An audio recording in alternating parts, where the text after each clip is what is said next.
যে নানান জায়গা, নানান দেশ, নানান এলাকা ঘুরি ফিরি, মানুষের জীবন, হালচাল, বৈচিত্র্য এগুলো উপভোগ করি।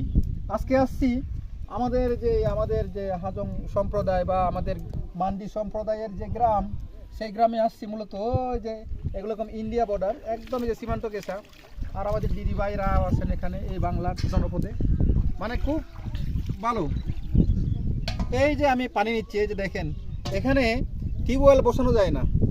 এই যে কুয়া থেকে আমাদের পার্বত্য অঞ্চলের মতো পানি তুলে এখানে মূলত ওনাদের যে প্রতিদিন যে পানি লাগে সেই পানি মানে এখান থেকে বিতানো হয়। এই যে এটা হলো একদম সরা, যেগুলো ওই ইন্ডিয়া থেকে আসছে, ওই ইন্ডিয়া থেকে মাঝখানে যে পাথরের মধ্যে হলো আপনার গর্ত করে পানিগুলো জমা হয়। সেই পানি এই যে একদম ক্লিন পানি, এই যে একদম ক্লিন পানি।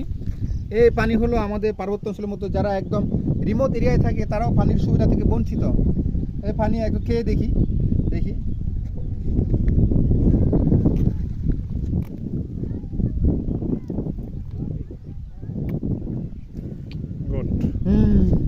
কেমন লাগলো পানি খেয়ে? মন জুড়িয়ে যায়, প্রাণ জুড়িয়ে যায়। এই বাংলার মানুষদের বারবার ভালোবাসতে মন চায়। কি মজা! বাহ, জীবন, এই জীবন, এটাই হলো জীবন, বাস্তবতা।